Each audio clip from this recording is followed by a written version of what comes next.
Elena arrived in the new country carrying only one suitcase and a quiet fear she didn't know how to name. At 19 years old, she had imagined this moment 1,000 times before it happened.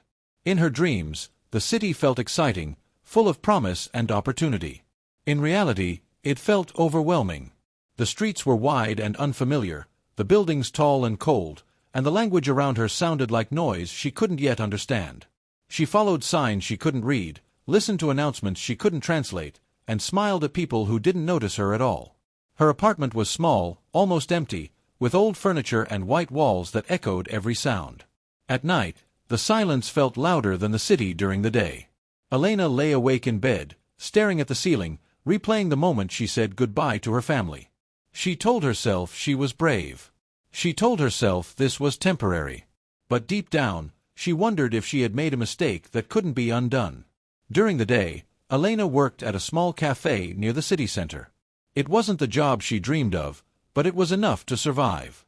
The cafe smelled like coffee and rain, and the windows were always foggy in the mornings.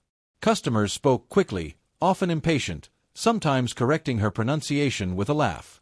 Elena apologized more times than she could count.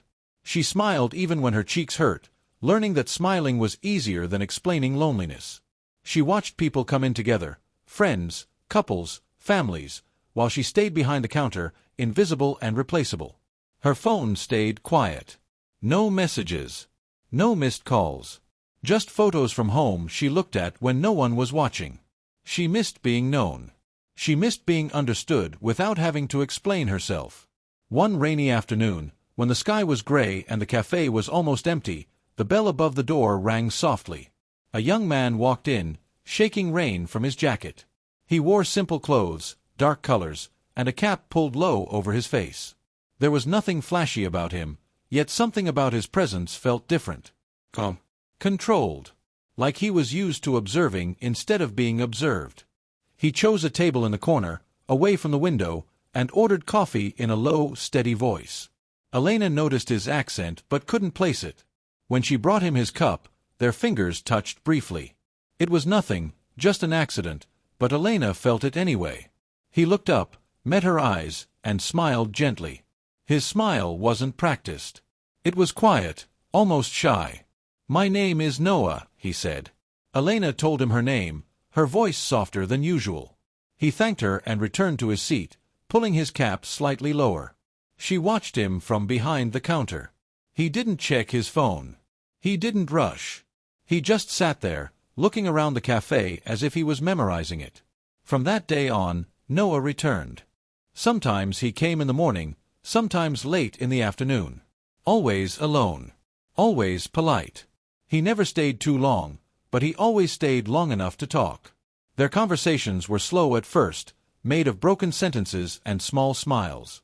They talked about the weather, about music playing softly in the background, about how strange it feels to live somewhere that doesn't feel like home. Elena found herself opening up to him without realizing it. She told him about leaving her country, about the fear of starting over, about feeling invisible in a city full of people. Noah listened closely, never interrupting, never trying to fix anything. When she spoke, he looked at her like her words mattered.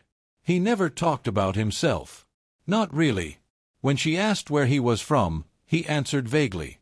When she asked what he did, he smiled and said he traveled a lot. Elena didn't push. There was something fragile about him, like a secret he was protecting. Weeks passed, and Noah became part of her routine. On days he didn't come, the cafe felt emptier. On days he did, Elena felt lighter. With him, she didn't have to pretend. She could pause, breathe, exist. One evening, as the sun was setting and the city lights began to glow, Noah asked her if she ever felt like she didn't belong anywhere. Elena laughed softly, but her eyes filled with emotion. She told him that sometimes she felt like she was floating between two worlds, not fully part of either. Noah nodded slowly, as if he understood too well. As he left that night, Elena noticed something strange. Across the street, a small group of people stopped walking when they saw him. Some whispered. One person lifted a phone, pointing it in his direction. Noah noticed too. His body tensed. He pulled his cap lower and walked away quickly, disappearing into the crowd. Elena stood by the cafe window, watching him go, her heart beating faster than she understood. For the first time since meeting him, she felt unsure. Not afraid, but curious. There was something about Noah she didn't know. And somehow, she sensed that whatever it was, would change everything. Elena couldn't stop thinking about that moment. The way Noah had pulled his cap lower. The way people had stared. The way his calm presence suddenly felt guarded. That night, lying in her bed, she replayed every conversation they had ever had, searching for signs she might have missed. But all she remembered was kindness, silence, understanding. And that made the questions even louder.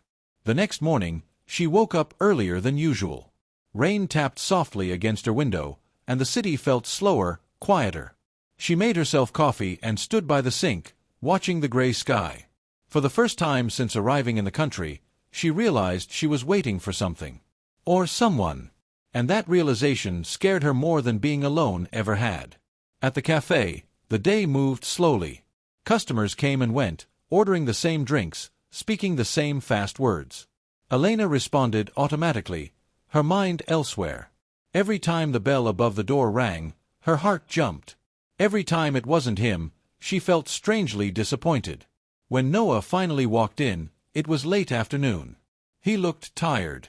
His shoulders were tense, and he avoided eye contact at first. Elena noticed everything. The way his smile appeared a second too late. The way he chose the same corner table but sat closer to the wall than usual. She brought him his coffee and hesitated before walking away. "Are you okay?" she asked softly. Noah looked up, surprised. For a moment, it seemed like he was deciding whether to lie. Then he nodded. "Just a long day," he said. She didn't believe him. But she nodded too. That became the pattern. They continued meeting, talking, sharing small moments, but something invisible stood between them now. Noah was still kind, still attentive, but careful. As if every word needed to be measured. As if every moment might be the wrong one. One evening, after her shift ended, Elena sat outside the cafe, waiting for the bus. The city lights reflected on the wet pavement, and the air felt cold against her skin. She heard footsteps behind her and turned to see Noah standing there, hands in his pockets. "I didn't want to leave without saying goodbye," he said. They stood in silence for a moment. The city moved around them, people passing, cars honking, life continuing as if nothing was happening. "Sometimes," Noah said slowly, "being noticed can feel heavier than being invisible." Elena looked at him, really looked at him. His eyes were tired, but honest. She wanted to ask him everything. She wanted to know why people stared, why he hid, why he felt so familiar and yet so distant. But instead, she said, "I think being invisible hurts more."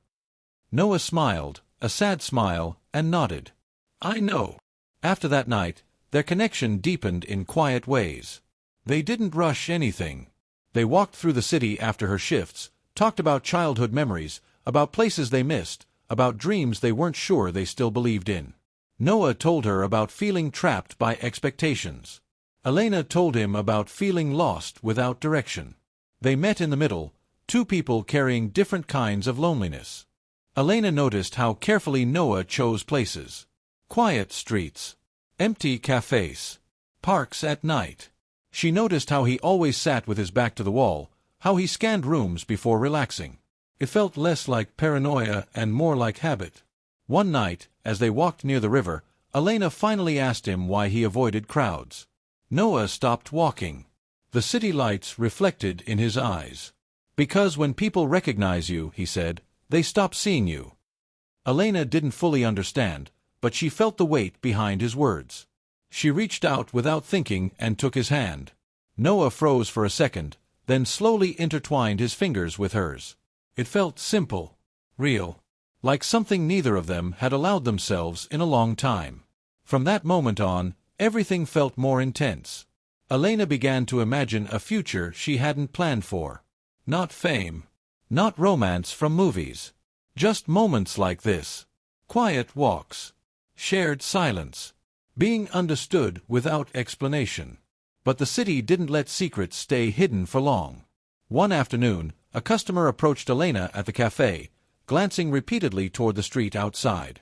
"You know him, right?" the woman asked casually. Elena frowned. "Know who?" The woman smiled knowingly. "The guy who's always with you. He looks familiar." Elena felt her chest tighten. She laughed nervously and shook her head. "I don't think so." But doubt had already settled in. That night, Elena searched his name online. Or rather, she searched descriptions. Famous musicians. International tours. Artists hiding from the spotlight. She didn't know what she was looking for, but she felt foolish doing it. She closed her laptop and told herself she was imagining things. The next day, Noah didn't come. Nor the day after. By the third day, Elena felt the absence physically. The cafe felt louder, brighter, harsher. She kept checking the door, hoping to see him walk in like nothing had changed. On the fourth night, she received a message from an unknown number. "I'm sorry I disappeared. I didn't know how to explain. Can we talk?" Elena stared at the screen, her heart racing. She didn't reply immediately.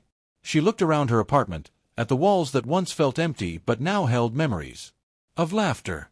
Of comfort. Of hope. She typed one word. "Yes." She had no idea that the conversation they were about to have would change everything she believed about him, and about herself. She thought she was falling for a quiet stranger. She didn't know she was standing at the edge of a truth that would turn her world upside down.